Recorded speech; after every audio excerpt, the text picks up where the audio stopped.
এক সপ্তাহ 2 সপ্তাহ ওষুধ খাওয়ার পরে রোগ সারলো না। দ্বিতীয়বার আমার বাবা অসুস্থ হলো, আমরা আবার ওই ডাক্তারের কাছে গেলাম। 1 সপ্তাহ পর কোনো রকমের কোনো রেজাল্ট দেখা দিল না। তৃতীয়বার আমার ভাই অসুস্থ হলো, আবার সেই ডাক্তারের কাছে গেলাম, কোনো রকমের কোনো রোগ প্রতিরোধ হলো না। এখন আপনারা আমাকে বলবেন, চতুর্থবার যদি আপনার আমার পরিবারের কেউ অসুস্থ হয়, আমরা কি সেই ডাক্তারের কাছে যাব? কথা বলতে হবে। যাব কেন? যে পরপর 2-3 জনকে দেখলাম, গিয়ে কোন রকমের কোনো উপকার হয়নি, অতএব ডাক্তারের কাছে যাব না। এই যে আমাদের এত বড় আয়োজন প্যান্ডেল, এই মাসে আল্লাহর কাছে অনেক দোয়া করেছিলাম যে আল্লাহ 2-1টা ডেট যাতে ক্যান্সেল হয়। তো আল্লাহ এই দোয়াটা শুনেনি আমার, কেন জানি না। ক্লান্ত হয়ে গেছে প্রোগ্রাম করতে করতে। কালকে মানিক চকে ছিলাম, আগামী কালকে উলুবেড়িয়া পার করে হাওড়া পার করে ওইদিকে কোথায়, মানে প্রতিদিন এই ঘুরতে ঘুরতে একটা বিষয় যেটা আমার চোখে এসেছে, বর্তমানে যে পরিমাণে জলসা মাহফিল হচ্ছে সমাজে, একটা জলসাতে যদি 10 জন মানুষ হেদায়েত পায়, এমনও জলসা করে আসলাম 73তম, আমার বাপেরও অত বয়স না, 52তম, 43তম, এটা বোধহয় 3তম। তো আমি যেটা হিসাব করে দেখছি, এই যে মাহফিলগুলো আমরা করছি, গিয়ে জিজ্ঞাসা করছি আপনার মসজিদে ফজরে উপস্থিতি কতজন? তো বলছে আমি মুয়াজ্জিন আর 3 জন। প্রায় এলাকার দৃশ্য এক। কেরালা, বাংলাদেশ, পশ্চিমবঙ্গের এবং পশ্চিমবঙ্গের বাইরে যেখানে যেখানে আমি মাহফিল করছি 2012 সাল থেকে, প্রায় এলাকায় গিয়ে এই খবর শুনছি যে মানুষের আর্থিক উন্নতি নাই। জলসার পরের দিনে একটা মহিলাও বুরকা ছাড়া বেরাবে না, এমন দৃশ্য কোথাও দেখছি না। জলসা থেকে উঠে যাওয়ার পর সে প্রতিজ্ঞা করছে না যে আজকে থেকে দাঁড়িয়ে আর কাটবে না। তাহলে দীর্ঘদিন যাবত যেটা আমি ফিল করছি, জলসার মাধ্যমে যদি আমাদের সমাজের কোনো উপকার না হয়, তাহলে ঠিক 4 নম্বর ব্যক্তি অসুস্থ হয়েছে বাড়িতে, তাকে নিয়ে যেমন ওই ডাক্তারের কাছে যাবেন না, আমাদেরও মুসলমান সমাজের উচিত এই জলসাগুলোকে বন্ধ করে দেওয়া। কষ্ট পাচ্ছেন কোথায় আমার? আজকের এই মাহফিলে মিনিমাম 3 থেকে 4 লক্ষ টাকার উপরে খরচ। কেমন? মিনিমাম 8-10টা গরু জবাই হয়েছে, প্রত্যেকের বাড়িতে আত্মীয় স্বজন এসেছে, আর ইনারা তো একটা আয়োজন করেইছেন। দেখেন 8-10-15 লাখ টাকা প্রত্যেক বছর নষ্ট হচ্ছে আমাদের। এইটা টাকা যদি আমরা প্রত্যেক বছর নিজের পকেট থেকে দিয়ে একটা ফান্ড তৈরি করি, তো ভারতবর্ষের বুকে আমাদের উপরে কথা বলার কেউ থাকবে না। তবুও আমরা এই মাহফিল আয়োজন করছি, করতে হবে আমি বলছি না, আমি বলতে চাইছি যে এমন ভাবে আয়োজনগুলো করা হোক যাতে করে সমাজ বেনিফিটেড হয়, উপকার লাভ করে। বর্তমানে আপনি যদি ইউটিউবে গিয়ে সার্চ দেন, ফানি ওয়াজ, মজার ওয়াজ, হাস্যকর বক্তৃতা পাওয়া যাবে কি যাবে না? বলেন, কথা বলেন।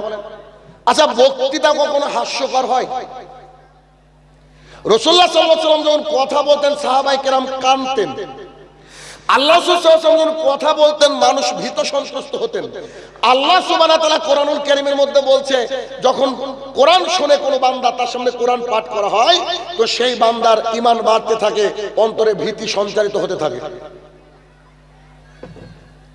তো এই যে বিষয়, এই বিষয়গুলো আমাদের বড়দের মানে নলেজে দেওয়া উচিত এবং বোঝা উচিত যে কি করে একজন মুসলমানের আত্মিক উন্নতি হবে, সেই হিসাব করে বক্তৃতা করা।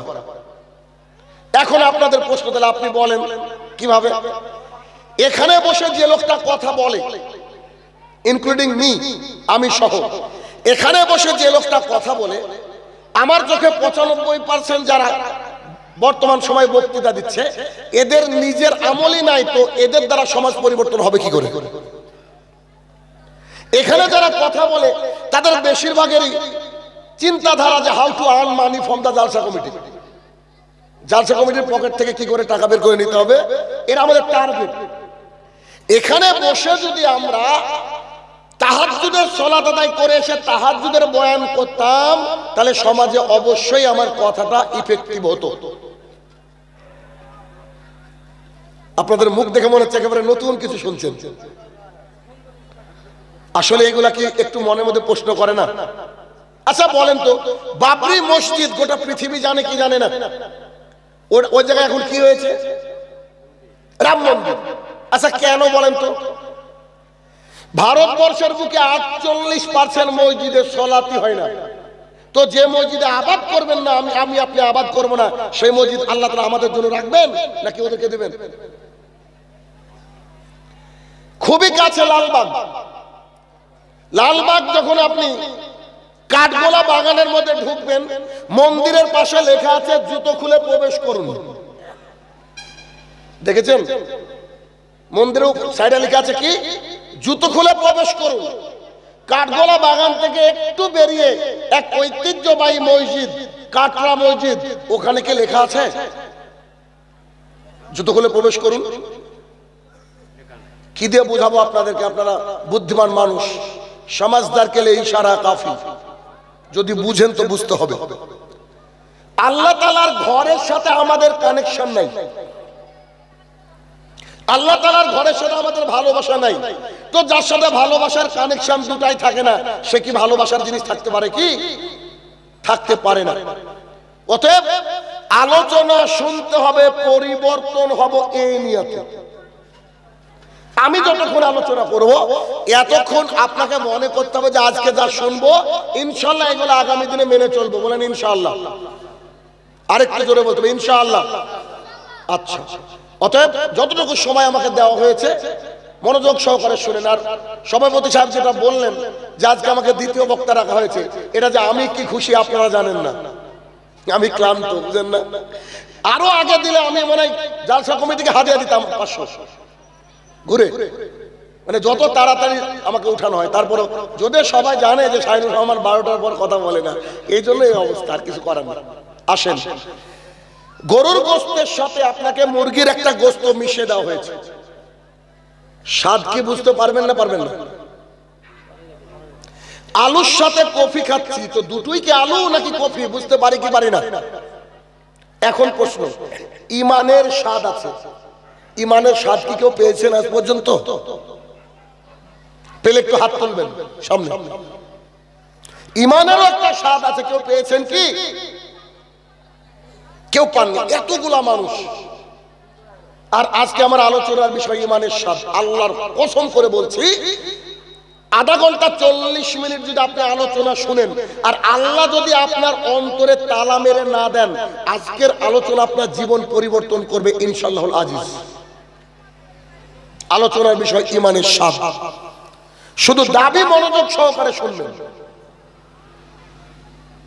সহিহুল বুখারী, আল্লাহ সুবহানাহু ওয়া তাআলার জমিনে সবচেয়ে দামি কিতাব হচ্ছে কোরআনুল কারীম, যার মধ্যে কোনো সন্দেহ নাই। কোরআনুল কারীমের পরে সবচেয়ে দামি যদি গ্রন্থ কেউ মানে আল্লাহর জমিনে রেখে দিতে গিয়েছে বা বর্তমানে আছে, কিয়ামত পর্যন্ত থাকবে, তার নাম হচ্ছে সহিহুল বুখারী। যদিও মুত্তাফাকুন আলাইহি, বুখারী মুসলিমে কোনো হাদিস জাল জয়ীফ ইত্যাদি নাই, সবই সহিহ। সহিহ বুখারী হাদিস নম্বর 16, রাসূলুল্লাহ সাল্লাল্লাহু আলাইহি সাল্লাম বলছেন, যার মধ্যে তিনটে বিষয় বিদ্যমান, যার মধ্যে তিনটে বিষয় একত্রিত হয়, যার মধ্যে তিনটে বিষয় থাকে, যার মধ্যে তিনটে বিষয় লক্ষ্য করা যায়, সেই ব্যক্তি ঈমানের স্বাদ পায়। আল্লাহ রাসূল সাল্লাল্লাহু আলাইহি ওয়াসাল্লাম বলছেন, যাদের মধ্যে তিনটে বিষয় পাওয়া যায় সে ব্যক্তি ঈমানের স্বাদ পায়। এক, আল্লাহ সুবহানাহু ওয়া তাআলার দুনিয়াতে সবচেয়ে বেশি ভালোবাসে এক আল্লাহ, দুই তার রাসূল সাল্লাল্লাহু আলাইহি সাল্লামকে। এক, ঈমানের স্বাদ পেতে গেলে তিনটে জিনিস লাগবে। কটা জিনিস?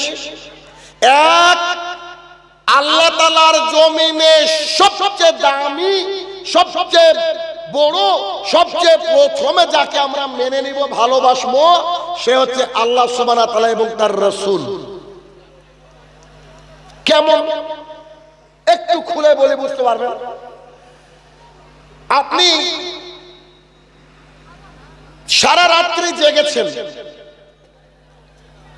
খুব ঘুম পেয়েছে 3টের পরে, এমতো অবস্থায় মুয়াজ্জিন মসজিদ থেকে বলছে হাইয়া আলাস সালাত, নামাজের দিকে এসো। আপনার কাছে ঘুম তখন পৃথিবীর সর্বশ্রেষ্ঠ জিনিস, ঘুমের উপরে দামি আর কিছু নাই। তখন মুয়াজ্জিন আপনাকে স্মরণ করিয়ে দিচ্ছে আস-সালাতু খায়রুম মিনান নাওম। শুনে রাখো দুনিয়াবাসী, ঘুম যে তুমি ঘুম পারছো, এই ঘুমের চেয়ে কোটি কোটি বিলিয়ন বিলিয়ন গুণ উত্তম হচ্ছে সালাত। ওই মুহূর্তে আপনি যদি লেপটাকে মুড়িয়ে, কম্বলটাকে মুড়িয়ে, কানটাকে বধির করে দিয়ে নিজের আরামায়েশ করার জন্য ঘুমের মধ্যে নির্লিপ্ত হয়ে যান, আপনি কিয়ামত পর্যন্ত যত ইমানদার হওয়ার চেষ্টা করেন না কেন, আপনি আল্লাহর জমিনে ইমানের স্বাদ পাবেন না। সারা রাত ক্লান্ত, খুব কষ্ট হচ্ছে, সারা রাত জেগে আছেন কোনো কারণবশত, হয়তো স্ত্রী হসপিটালাইজ অথবা সন্তান আইসিইউতে অবস্থা তার ভয়াবহ। সারা রাত জেগে যখন বলছে হাইয়া আলাস সালাহ, আপনি আল্লাহ তাআলার এই হাইয়া আলাস সালাহর ডাককে, অর্থাৎ মুয়াজ্জিনের এই ডাককে আল্লাহর উপরে আল্লাহ সুবহানাহু ওয়া তাআলা ডাক দিয়েছেন বলে, আল্লাহ তাআলার মুয়াজ্জিন ডাক দিয়েছেন বলে আপনি ওখান থেকে মসজিদে গিয়ে সালাত আদায় করবেন, তবেই আপনি আল্লাহ এবং আল্লাহর রাসূলকে ভালোবাসলেন। আপনি একটা ব্যবসা করতে যাবেন, ব্যবসা করতে যাওয়ার আগে, বিজনেসম্যানের সাথে পরামর্শ করার আগে আপনাকে পরামর্শ করতে হবে একজন আলেমের কাছে। কেন? আমি এই ব্যবসাটা করতে চাইছি, ব্যবসাটা কি হালাল? আল্লাহ কি পারমিশন দিয়েছে? মুহাম্মদ সাল্লাল্লাহু আলাইহি ওয়াসাল্লাম কি আল্লাহর তরফ থেকে পারমিটেড করেছে? যদি করে থাকে এই ব্যবসাটা আমি করব, নচেত এই ব্যবসা আমি করব না। আল্লাহ এবং আল্লাহর রাসূলকে ফার্স্ট প্রায়োরিটি দিতে হবে। আল্লাহ সুবহানাহু ওয়া তাআলা মুহাম্মদ সাল্লাল্লাহু আলাইহি ওয়াসাল্লামকে বলছেন, তুমি জাতিকে বলে দাও ইফাউল্লাহা, দাড়িটাকে ছেড়ে দিতে হবে, ওয়াসা, দাড়িটাকে ছেড়ে দিতে হবে, ইফাউল্লাহা ছেড়ে দিতে হবে মানে আপন গতিতে ছেড়ে দিতে হবে, ছেড়ে দিতে হবে মানে আপন গতিতে ছেড়ে দিতে হবে, ছেড়ে দিতে হবে মানে আপন গতিতে ছেড়ে দিতে হবে। চাচাও যাবে না, কাটাও যাবে না, সাইড করাও যাবে না, না উপর থেকে, না নিচ থেকে, না সাইড থেকে। আল্লাহ রাসূল বলেন ইফাউল্লাহা, তোমরা দাড়িটাকে ছেড়ে দাও, ওয়াসুস সারেফ, গোপটাকে ছাটো। যদি কোনো মানুষ এই কথা শোনার পরে তারপরেও দাড়ি সাইজ করে, তারপরে দাড়ি চাচে, তারপরে দাড়ি ছাচে, তাহলে সেই ব্যক্তি আল্লাহর জমিনে যতদিন বেঁচে থাকবে ওই ক্যাটাগরিতে আসতে পারবে না। কেন? পৃথিবীর বুকে সবচেয়ে বেশি প্রায়োরিটি কাকে দিতে হবে? আল্লাহ এবং আল্লাহর রাসূলকে। আমি আপনাকে দেখাচ্ছি, আপনি ইমানের স্বাদ পাবেন না কি করে? এখন আপনি এই বক্তৃতা আপনি আপনার গিন্নি অর্থাৎ আপনার স্ত্রীকে আগামীকাল বলবেন, শোনো আমাদের বিয়ে হয়েছে 3 বছর হলো, আমার বয়স বেশি না, 24 বছর বয়স হলো, শাহিনুর রহমান যে কড়া করে কথা বললো, আমি ভাবছি, সিদ্ধান্ত নিয়েছি দাড়িকে ছেড়ে দেবো আর গোপকে ছাড়বো। এ কথা আপনি বলেই দেখেন, আপনার স্ত্রী এমন কথা বলবে আপনাকে, আপনি বলবেন আচ্ছা ঠিক আছে এখনই সেলুনে যাচ্ছি। আপনি ভালোবাসলেন কাকে বলেন তো? কথা বলেন, স্ত্রীকে ভালোবাসলেন। তাহলে আপনার পৃথিবীর বুকে সবচেয়ে ভালোবাসার যে দুইজন, এক আল্লাহ সুবহানাহু ওয়া তাআলা এবং তার প্রেরিত নবী এবং রাসূল মুহাম্মদ সাল্লাল্লাহু আলাইহি ওয়াসাল্লামকে কি ভালোবাসা হলো? কথাকে বোঝাতে পারছি আমি? আমার কথা বুঝছেন? একটু দেখেন, এলাকা এমন এলাকায় আমরা বসবাস করি যেখানে আমাদের বিভিন্ন তরিকা, বিভিন্ন মাযহাবের লোকজন বসবাস করে তো।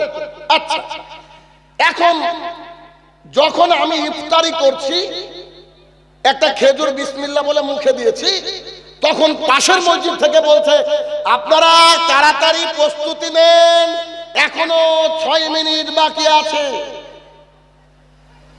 এ কথা শুনেন না? শুনেন না? বলেন, অনেক মসজিদে বলে অনেক মসজিদে বলে। এখন আপনি করবেন কি? একটু আবু হুরায়রা রাদিয়াল্লাহু তাআলা আনহু বলেন, রাসূল সাল্লাল্লাহু আলাইহি সাল্লাম বলেছেন, আমার উম্মত ততদিন পর্যন্ত কল্যাণের মধ্যে থাকবে যতদিন শেষের দিকে সাহুর করবে, সাহারি খাবে, আর তাড়াতাড়ি করে ইফতার করবে। কথা কি বুঝাতে পারছি আমি? আমার উম্মত ততদিন কিসের উপরে থাকবে? কল্যাণের পথে থাকবে। কতদিন? যতদিন তারা একেবারে শেষের দিকে সে সাহারি করবে আর দ্রুত ইফতার করবে। আর আপনাকে এলাকার লোক বলছে, বেটা সারাদিন রোজা রেখেছো আর 6টা মিনিট সহ্য হয় না পেটে, এখন তুমি খাচ্ছ। আরে সহ্য হয়। এখন যদি আপনাকে বলি, জানি না এলাকার নাম কি, ভুলে গিয়েছি, আমার নেট কানেক্টেড আছে, এখানে মারলে নেট আমাকে অটোমেটিক্যালি বলে দেবে। যদি এখানে মারি আমি, এটা মোর গ্রাম ভারত, মারলাম চলে আসলো। এখন আজকে ছিল ফজর ছিল 4:48, এখানে মাগরিব ছিল 5:39। এখন এটা তো আর আমাদের বাবা চালায় না, এটা ডিলারশিপ তো আমাদের কাছে নাই। তার মানে আপনাকে 5:39 মানে 39-এ ইফতার করতে হবে। যদি এইটা করতে পারেন তাহলে আপনি আমি কল্যাণের পথে থাকবো বলছেন মুহাম্মদ সাল্লাল্লাহু আলাইহি সাল্লাম। তার মানে আমি বলতে চাইছি, আল্লাহ তাআলার জমিনে সবচেয়ে বেশি প্রায়োরিটি কাকে দিতে হবে বলেন না? আল্লাহ এবং আল্লাহর রাসূল। রাত্রি 1:30 থেকে বলছে, উঠুন ভাত রান্না করুন। কেন? পাশে হিন্দু নাই, পাশে ইহুদি নাই, ওদেরকে তো কষ্ট দিতে পারে না মুসলমান। আবার ও মদিনার কি বুলবুলি নাকি গজল, একটা লাইনও মুখস্থ নাই গজল। সময় করে করবো এবার, না সুর জানি না গজল জানি, হাদিস বলে শেষ করতে পারবো না। সারা রাত যদি এখানে বসে রাখেন, সারা রাত হাদিস বলবেন, ইনশাআল্লাহ স্টক থেকে ঘাটতে হবে না। তো কি গজল বলে বলে বলে শেষ করে। আচ্ছা ওটা কি তাহাজ্জুদের সময় না? কথা বলেন। তো যার বাড়ি মসজিদের পাশে, ওর কি তাহাজ্জুদ হবে? আল্লাহু আকবার, আলহামদুলিল্লাহি রাব্বিল আলামিন, ও বলছে ও মদিনার বুলবুলি। তো এবার আর রহমানের রাহিমের কি এত বুলবুলি বাড়ি গেল, কত যে জ্বালা। তো কি করতে হবে? হয় ডাকতে হবে না, আর না হলে আল্লাহ এবং আল্লাহর রাসূলকে প্রাধান্য দিলে কি করতে হবে? বুখারী এবং মুসলিমের হাদিস একেবারে আরো সহজ করে দিচ্ছি। মিশকাত শরীফ 680 নম্বর হাদিস, রাসূল সাল্লাল্লাহু আলাইহি সাল্লাম বলেন, ও আমার সাহাবীরা শোনো, যখন বিলাল রাদিয়াল্লাহু তাআলা আনহু আযান দেয় তখন তোমরা সাহুর করো। আপনারা এতদিন শুনে রেখেছেন সেহরি, তাই না? সেহরি মানে জাদু, সেহরি মানে ভাত খাওয়ানো হয়, ওটা বেশ সাহুর অথবা সাহারি। তাহলে কি ভোরের ভাত খাওয়া, অন্তত বলেন বাঁচেন, একটু বাঁচেন। তাহলে কি রাসূলুল্লাহ সাল্লাল্লাহু আলাইহি সাল্লাম বলছে, তোমরা সাহুর করো যখন বিলাল রাদিয়াল্লাহু তাআলা আনহু আযান দেয়। আর যখন তোমরা আব্দুল্লাহ ইবনে উম্মে মাকতুম রাদিয়াল্লাহু তাআলা আনহু আযান শুনবে, তখন তোমরা আর ভাত খেও না, আর খেজুর খেও না, আর দুধ পান করো না, তখন তোমাদেরকে বন্ধ করে দিতে হবে। তার মানে কেউ যদি মনে করে সহি তরিকার হিসাব অনুযায়ী, কোরআন এবং সুন্নাহ অনুযায়ী আল্লাহ এবং আল্লাহর রাসূলকে যদি প্রাধান্য দিয়ে থাকেন, তাহলে ডাকার বদলে একটা কাজ করতে পারে। কি? একজন ব্যক্তি যখন আযান দিবে তখন উঠে রান্না করা, খাওয়া দাওয়া শুরু হবে, আর আরো একজন ব্যক্তি যখন আযান দিবে তখন ওই খাওয়া দাওয়া শেষ, মসজিদে এসে সালাত আদায় করতে হবে। গোটা গ্রামের লোক যদি একদিকে হয়, আপনাকে একদিকে থাকতে হবে, কেননা ইমানের স্বাদ আপনাকে গ্রহণ করতে হবে। 7,000 টাকা দিয়ে জিন্সের প্যান্ট কিনেছেন, কিনে কত সুন্দর লাগছে প্যান্টটা, সঙ্গে সঙ্গে উপরতলা থেকে কিনে এসে যদি আল্লাহ এবং আল্লাহ রাসূলকে প্রায়োরিটি দিতে পারেন, তাহলে টেলারকে বলছে 33.5 কাটেন তো বলছে বেটা টাকার উপরে যে জোকার জোকার লাগবে, তো জোকার লাগলে কিছু করার নাই। মুসলিম শরীফ হাদিস নম্বর 195, আল্লাহ রাসূল সাল্লাল্লাহু আলাইহি ওয়াসাল্লাম বলছে, যার প্যান্ট লুঙ্গি জুব্বা টাকনুর নিচে যাবে তার দিকে আল্লাহ তাআলা তাকাবে না, তাকে মুক্ত করবে না, ওই অংশটুকু জাহান্নামে যাবে। হুজুর পাঞ্চি বলছে আর হুজুরের প্যান্ট চলে গেছে টাকনুর নিচে, সে হুজুর বলছে আহলে হাদিসের বক্তৃতা শোনা যাবে না, ও মাল নিজেই তো জাহান্নামের দিকে হাঁটছে। আছে না নাই? তাহলে কি দিয়ে বোঝাই? আল্লাহ এবং আল্লাহর রাসূলকে প্রাধান্য দিতে হবে। শাহিনুর রহমান কে, কারি ইয়াসিন কে, পৃথিবীর আব্দুর রাজ্জাক কে, মতিউর রহমান মাদারী কে, কারোর কোনো দাম নাই যদি না কথা আল্লাহ এবং আল্লাহর রাসূলের সাথে মিলে যায়। কথা বুঝেননি? আমাদের কথা যেটা বলছি কি করতে হবে বলেন তো? যাচাই করতে হবে। ওই যে বললাম মুসলিম শরীফ কেন টাকুর নিচে গেলে জাহান্নামে যাবেন 195। এখন মোবাইলে খুলে না পেলে আর বক্তৃতা দেব না, দিন রাতি তো বলছি। তাহলে আবার ফিরে আসি 16 নম্বর হাদিসে। রাসূলুল্লাহ সাল্লাল্লাহু আলাইহি ওয়াসাল্লাম বলছেন, যার মধ্যে তিনটে বিষয় একত্রিত হয় সেই ব্যক্তি ঈমানের স্বাদ পায়। এক, আল্লাহ এবং আল্লাহর রাসূলকে সব বিষয়ে একেবারে প্রথমে রাখতে হবে। তারপরে একটা উদাহরণ না দিলে মনে হচ্ছে আপনারা অত ক্লিয়ার বুঝবেন না। একটু দেখেন, আমার স্ত্রী একটা মোবাইল ক্যারি ব্যাগে নিয়ে গিয়ে হারিয়ে ফেলেছে। তো হারিয়ে ফেলেছে তার দাদার বাড়ির সামনে বড় মসজিদ, মসজিদের নাম ছিল সরকারপাড়া জুম্মা মসজিদ। আমি লিখেছিলাম এক সময়, আর্ট করতে পারতাম তো তখন লিখেছিলাম। যখন আমি সৌদি আরব থেকে এসে আমি দাওয়াতের কাজ শুরু করলাম, এখন ওই মসজিদের নাম হচ্ছে সুন্নি হানাফিয়া সরকারপাড়া, কি কি আরো আছে, মুশকিল ভাই, অনেক বড় নাম। তো তো যে মসজিদ থেকে আমাদেরকে আমিন বলার কারণে বের করে দিয়েছে, আর কি আমাদেরকে বের করে দিয়েছে, সেই মসজিদের সামনে মোবাইলটা হারিয়ে গেছে। আমাকে অন্য মোবাইল থেকে ফোন করে বলছে মোবাইলটা হারিয়ে গেছে। তা আমি বলছি, আল্লাহ, যে ব্যক্তি মোবাইল নিয়েছে তাকে ক্ষমা করো। 1000 টাকা দামের মোবাইল নিয়ে কিয়ামতের মাঠে নেকি নিয়ে দাঁড়িয়ে থাকবে আমার ভাই। কেউ তো নিয়েছে, ভালো কথা। এবার রাত্রিবেলা যখন আমি মশারি টাঙাচ্ছি, তখন দেখছি হঠাৎ ওই মসজিদ থেকে বলছে, আসসালামু আলাইকুম, শাহিনুর রহমানের একটা মোবাইল হারিয়ে গিয়েছে, যদি আপনারা কেউ পেয়ে থাকেন আমাদের মসজিদে অথবা তার বাড়িতে দিয়ে আসবেন। 3 বার ঘোষণা। এরকম ঘোষণা হয় শুনেননি? এমনও মানুষ বলে যে একটা ছাগল হারিয়ে গেছে কালোতে আর ধলোতে। এমনও শোনা যায় বুঝো অমুক মোড়লের বিড়ি খাওয়া লাইটার হারিয়ে গেছে। আল্লাহ কি কোরআনে এমনি বলছে নাকি? বালহুম আদালেরা পশুর চেয়ে নিস। যখন এই 3টে ঘোষণা হয়ে গেল 3 বার, আমি এভাবে বলছি, হে আমার প্রতিপালক, শাহিনুর রহমান যেন তার মোবাইলটা না পায়। আমি বলছি। তো আমার স্ত্রী তখন জানতো না হাদিস, তখন আমাকে বলছে, আরে বোকা, এটা তো তোমার মোবাইলের কথা বলছে, তুমি আমার উল্টেবার বদদুয়া করছো কেন? আমি বললাম, আবু দাউদ, নাসাই, তিরমিজি, এখান থেকে আমি শাহিনুর রহমান 13 খানা হাদিস জানি। রাসূলুল্লাহ সাল্লাল্লাহু আলাইহি ওয়াসাল্লাম বলছে, মসজিদ থেকে কেউ যদি কোনো কিছু হারানোর সংবাদ প্রচার করে তার জন্য বদদুয়া করো। আমি যে আল্লাহ এবং আল্লাহ রাসূলকে ভালোবাসি, যদি ওটা আমার বাপের মোবাইল হতো তাও বদদুয়া হতো, নরেন্দ্র মোদী হলো তো ছাড় নাই। কথা বলে বোঝাতে পারছি না? কিসের আমি শাহিনুর রহমান? আল্লাহ এবং আল্লাহ রাসূল যা বলেছেন আমাকে তাই করতে হবে, তাছাড়া পৃথিবীর বুকে থেকে ঈমানের স্বাদ পাওয়া যাবে না। দেখেন আপনি কিয়ামত পর্যন্ত দাঁড়িয়ে আছেন দিয়ে বলেন যে আমি ঈমানের স্বাদ পেয়েছি, পাবেন না, অসম্ভব, অসম্ভব। তাহলে কি 1 নম্বর পজিশনে রাখতে হবে আল্লাহ এবং আল্লাহ রাসূলকে। 2, একে অপরকে ভালোবাসতে হবে শুধুমাত্র আল্লাহ সুবহানাহু ওয়া তাআলার জন্য। আমি আমার আব্বাকে ভালোবাসি কেন? সে আমাকে ইনকাম করে খাওয়ায়। আমি আমার মাকে ভালোবাসি কেন? আমার মা আমাকে তার পেটে ধারণ করেছিল, 2 বছর দুধ পান করিয়েছিল। দিন রাত আমি হাঁটতে পারতাম না, বারবার পড়ে যেতাম। আমাকে আমার কলিজার টুকরা আম্মা তুলে নিয়ে সুন্দর করে হাঁটা শিখিয়েছে, তার সাথে আমার সম্পর্ক রয়েছে। আমি আমার ভাইকে ভালোবাসবো কেন? আমার মা বাবার শরীরে রক্ত একই, তাই। কিন্তু এই যে আপনারা বসে আছেন, আপনারা আমাকে ভালোবাসেন, আমি আপনাদেরকে ভালোবাসি। বলেন তো, এই ভালোবাসার মধ্যে কি কোনো রক্তের সম্পর্ক আছে? লেনদেন, ভাগ বাটোয়ারা, ওই যে বাবা সন্তানের সম্পর্কে কেন থেকে জমির ভাগ, এগুলো কি আছে? তারপরে একে অপরকে ভালোবাসি কেন? আল্লাহ সুবহানাহু ওয়া তাআলার জন্য। এখানের মানুষ 98% মানুষ হয়তো আব্দুর রাজ্জাক বিন ইউসুফকে স্বচক্ষে দেখেননি, কিন্তু তাকে ভালোবাসেন এমন লোকই নাই। ভুল বললাম? মতিউর রহমান মাদানী হাফেজাউল্লাহর মতো মানুষকে দেখেননি, তবুও ভালোবাসেন কেন? এটা যে আল্লাহর তরফ থেকে ভালোবাসা, দ্বীনের ভালোবাসা।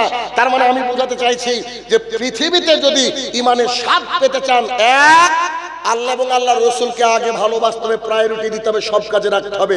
2, একে অপরকে ভালোবাসতে হবে শুধুমাত্র কার জন্য? আল্লাহ সুবহানাহু ওয়া তাআলার জন্য। 3, আমি যদি আগুনে ঝাঁপ দিয়ে দিই, আমার কাছে যেটা ঘৃণিত ব্যাপার, আগুনে ঝাঁপ দিলে পুড়ে মরে যাব, এই যে ঘৃণিত ব্যাপার, আমি যে দ্বীন ইসলাম গ্রহণ করেছি, আমি যে মুসলমান, আমাকে যদি কেউ বলে তোমাকে কাফের হয়ে যেতে হবে, কুফরি করতে হবে, আগুনে ঝাঁপ দেওয়াও আমার ওই জায়গায় ভালো লাগবে, কুফরিতে ফিরে যাওয়া আমার দ্বারা সম্ভব নয়। এই যে কুফরিতে ফিরে যাওয়া সম্ভব নয়, এইটা যদি আমাদের ভেতরে থাকে তাহলে আমরা ঈমানের স্বাদ পাবো। শেষের একটা উদাহরণ, বোতল দেখি তো, পানি লাগবে, দেন। শেষে একটা উদাহরণ দিচ্ছি, আপনারা ইতিপূর্বে দেখেছেন, আবারও দেখবেন। দেখেন, ইংল্যান্ড আমেরিকার রাস্তায়, না পানি পান করবো না, ইংল্যান্ড আমেরিকার রাস্তায় দেখা যায় একজন ব্যক্তি রাস্তায় দাঁড়িয়ে আছে, হাতে একটা জলের বোতল, 16 প্রো ম্যাক্স আইফোন। হঠাৎ করে একটা লোক আসে, পেছনে ক্যামেরা হাইড করা থাকে, তো সেই লোককে বলছে, are you Muslim? Yes I am Muslim. আপনি কি মুসলমান? জি আলহামদুলিল্লাহ মুসলমান। তো আপনি কি রোজা আছেন? Yes I do. হ্যাঁ আমি রোজা আছি। তো তখন বলছে, I will give this 15, 16, 17 pro max like that, 5 lakh, 7 lakh, 10 lakh টাকা দাম, কথার কথা, এটা আমি আপনাকে দেব। You just drink 2 drop of water from this বোতল। এই বোতল থেকে আপনাকে শুধুমাত্র 2 ফোঁটা পানি পান করতে হবে। কয় ফোঁটা? তো সেই লোক বলছে, গোটা পৃথিবী যদি আপনি আমার নামে লিখে দেন 16 প্রো ম্যাক্স, কিরে বেটা, গোটা পৃথিবী যদি কেউ আমার নামে লিখে দেয়, আমি একটা ফোঁটা পানি পান করব না। বলেন তো এই ব্যক্তির কাছে সবচেয়ে দামি কে? আল্লাহ সুবহানাহু ওয়া তাআলা। আল্লাহর বিধান। তার মানে একজন মুসলমান কখনো ঈমানকে বিক্রি করতে পারে না। যদিও আমাদের বিক্রি কিন্তু হয়ে যায় ভোটের আগের দিনে দুখানা শাড়িতে ঈমান বিক্রি হয় না? হয় না? সবাই তো রোগী, কে বলবে হয়? বেশিরভাগই তো রোগী, ঠিক না? খুব মুশকিল। বাস্তবতা খুব কঠিন জিনিস। যখনই বাস্তবতা করব, বাস্তবতার ব্যাপারে কথা বলবো, তখন কিন্তু মানুষের খারাপ লাগবে, আর খারাপ যতক্ষণ না লাগবে ততক্ষণ আপনি চেঞ্জ হবেন না। আসেন 16 নম্বর হাদিস থেকে আমরা জানলাম যে ঈমানের স্বাদ পেতে গেলে 3টে জিনিস লাগবে। একবার কথা প্যাকেট করে দিয়ে সামনে, এক, আল্লাহ এবং আল্লাহ রাসূল হচ্ছে আমাদের প্রথম প্রায়োরিটি। 2, একে অপরকে ভালোবাসা, অনলি ফর সেক অফ আল্লাহ সুবহানাহু ওয়া তাআলা, আল্লাহ তাআলার জন্য। 3, কুফরিতে ফিরে যাওয়া, আগুনে ঝাঁপ দেওয়া উত্তম, সেই রকম তার চেয়ে বেশি খারাপ এই কুফরিতে ফিরে যাওয়া। এই 3টে বিষয় যার মধ্যে বিদ্যমান থাকবে সে ঈমানের স্বাদ পাবে। এবার ওই যে গোশতের স্বাদের কথা বললাম, আপনি আমি যদি ঈমানের স্বাদ পেতে চাই তাহলে আমাদেরকে এই কাজ করতে হবে। রাজি আছেন? বলেন ইনশাআল্লাহ। বলাতে পারিনি। বাংলাদেশের শ্রোতারা কি ভালো ভাই, এক বক্তা উঠে বক্তৃতা করার সময় বলছে, পীর সাহেব অমুক জর্দা দিয়ে পান খেতেন, পাবলিক বলছে সুবহানাল্লাহ।